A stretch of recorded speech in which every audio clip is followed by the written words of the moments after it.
नमस्कार, जय भोजपुरी। नमन बा माई भारती के, नमन बा भोजपुरिया माटी के। तो ये मेरा बाबा गोपालपुरिया न एगो बहुते चुलबुल लेकिन सीख देवे वाला लोक कथा कहली, खिस्सा कहली, कहानी कहली, वृत्तांत कहली लेके प्रस्तुत बाने। आ ई रउआ सुनी, राउर न जौन दिमाग बा, दिमाग के पट्टर बा न खुल जाई।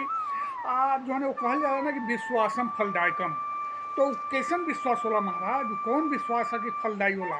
देखिए, आज के युग में कहल जाला कि युग जमाना बहुत खराब बा, लेकिन आज भी अगर जे दिल से पूरा तरह भोला आदमी बा, सरल हृदय बा आदमी बा, अगर वो विश्वास करता न तो भगवान ओकर विश्वास के रक्षा करे ना। भले वो सामने वाला दुष्ट बा, वो करिए बा, भले विश्वास कानी के करत। कहल गइल बा महाराज कि मानी तो देव नहीं तो पत्थर।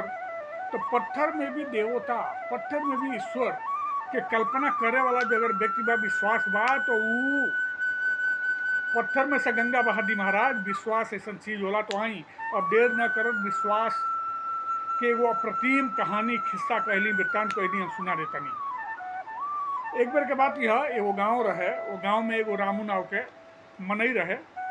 वो रिक्शा चला के, बुझते बनी वो बड़ा हूँ जो रिक्शा चले ना, पैरवा से चलावल जा, पैर से पौडिल मार के वो रिक्शा चले। आजो एक आध गो लोग जाए रउरा के गाँव में कहीं ना कहीं। वैसे आजकल तो आधुनिक IT के ज़माना में बहुत सारा टेम्पो सेम्पो रउरा के लोग जाए, इलेक्ट्रिक रिक्शा लोग जी हैं कुल गाँव में। तो वो बेरा हुआ पैर से चलावाला रिक्शा रहे, वो बहुत कम एक आध गो लोग के महाराज कहीं ना कहीं। तो वो रामू नाव के उहे एगो रिक्शा रहे। तो वह रिक्शा चला के अपन गुजर बसर करे बेचारा, जौन कमाई धमाई होके। लेकिन वो बहुत भल भल आ भोला दोनों रहे। वो आ जरूरतमंदन के सहायता करे वाला रहे।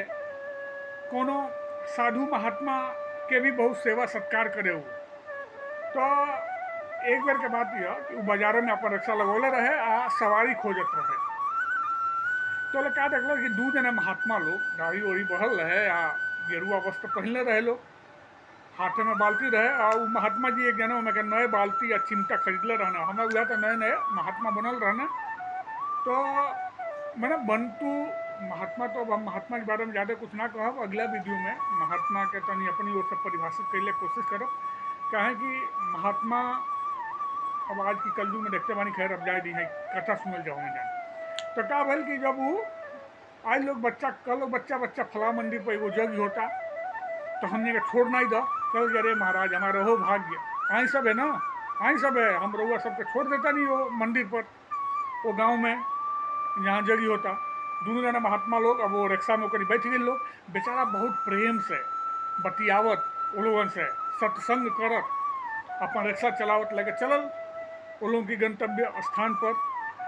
तो बातें बातें में कहल कि महाराज हम तनी बहुत गरीब बनी, एगो लइको बा हमार, लेकिन वो तनी कुछ काम धाम ना कर रहा।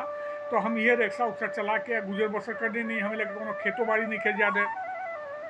तो तनी कोनो ऐसा उपाय बतेती सब है कि हमरो बरकत हो, तनी हमरो मतलब समृद्धि आई तो हमारे घर में। कहें कि का होला महाराज, कबीर दास जी कहले बानी कि साईं इतना दीजिए जामे कुटुंब समाए, मैं भी भूखा ना रहूं साधु न भूखा जाए।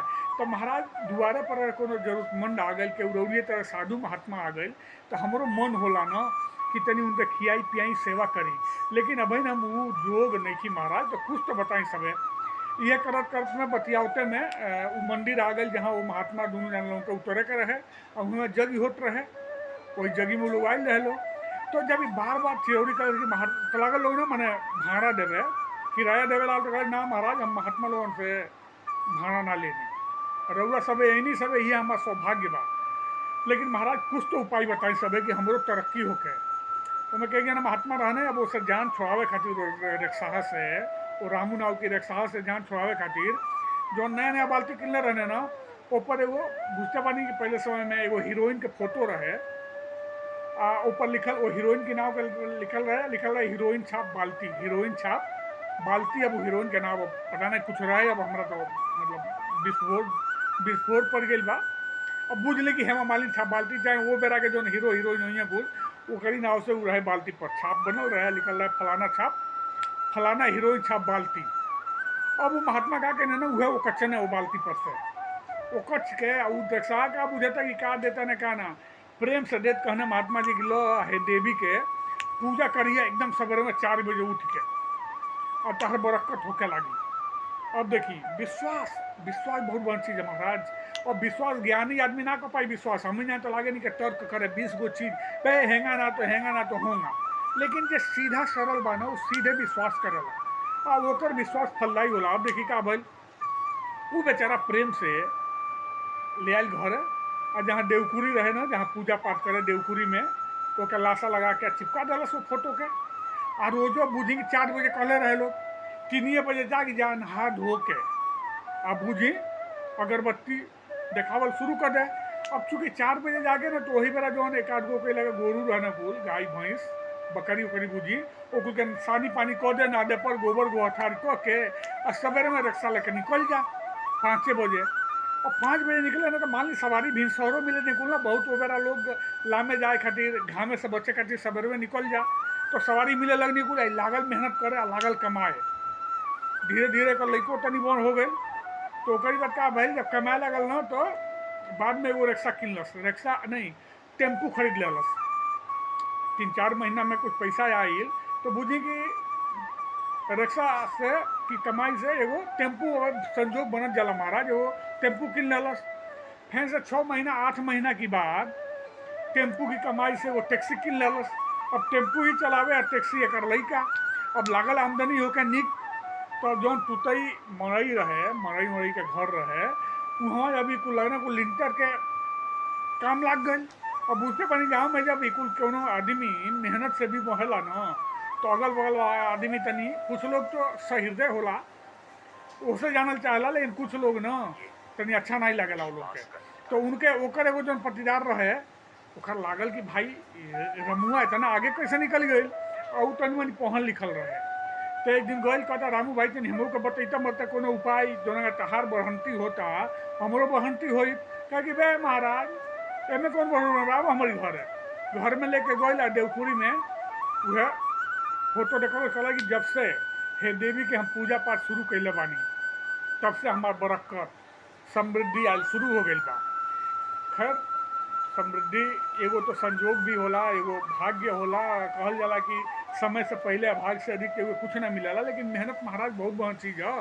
पत्थर में गंगा निकाल दी, पत्थर में देवता निकाल दी, ईश्वर के प्रतिस्थापना हो जाला महाराज। तो मेहनत बहुत बड़ी चीज़ है। तो ओकर मेहनत रहे काहे कि सामयिक काम शुरू कर रहे ना महाराज, समय पर जागे समय पर सब काम कैल ना, तो बरकत होके ही करे। तो ओकर बरकत भइल। आ जब वो ओकर पटीदार देखलस ना, तो ओकर हंसी छूट गई, काहे कि वो लिखल रहे कोनो हीरोइन का नाम रहे, लिखल रहे फलाना हीरोइन छाप बाल्टी, और वही हीरोइन के फोटो रहे। तो अब चूंकि पढ़ल लिखल रहे ना, पढ़ल लिखल रहे उनके दिमाग में कहा भाई तो हीरोइन है देवी थोड़े हम नहीं मन लगना हंस, लेकिन देखी विश्वास रहे ओकरा रिक्शा के, तो वो विश्वास फलदायी भइल। तो विश्वास बहुत बड़ी चीज़ है, तो विश्वास करे के चाहिए। आधुनिक युग में बहुत कुछ बदलल बा, तो लोग आजकल विश्वास में ठगा जाता, लेकिन अगर दिल से करम ना महाराज ठगाई नहीं, वो ठगैल के मेरा संतोष रही। तो चलिए अब हम अपनी ये कथा के, ये कहानी के, ये वृत्तांत के इन्हें विराम देता नहीं। अनुरोध बा, प्रार्थना बा, चिरौरी बा और निहोरा भी बा कि अगर ये चैनल जो बा पहरुआ भोजपुरिया चैनल अगर हुआ पसंद आवत हो गई खिस्सा कहानी बटकही, तो लाइक करी, सब्सक्राइब करी, शेयर करी। हाँ वादा करतनी कि जबले शरीर में जान बा, शरीर चलता ना, माई भोजपुरी के गुणगान होते रही। कबो खिस्सा, कबो कहानी, कबो बटकही के रूप में, कबो कोनो सार्थक बात विचार लेके, कोनो कबो सामयिक मुद्दा पे भी बात कल गई। तो अब हम अपनी वाणी के विराम देता नहीं, फिर जल्दी एगो नया खिस्सा कहानी बा बटकही लेके जल्दी हाजिर होकर रही सेवा में। तो ये बताई ये जोन ये विश्वासम फलदायकम वाली जौन खिस्सा रही है कहानी रउरा कैसन लागल, कमेंट करके बताई। और फिर मिलता नहीं बाबा गोपालपुरिया जरूर मिलिए महाराज अगला वीडियो में। तब तक हरी नमस्कार बा। एक बार प्रेम से बोली भारत माई की जय। जय जय भोजपुरिया माटी, नमन बमाई भारती के, नमन भोजपुरिया माटी के।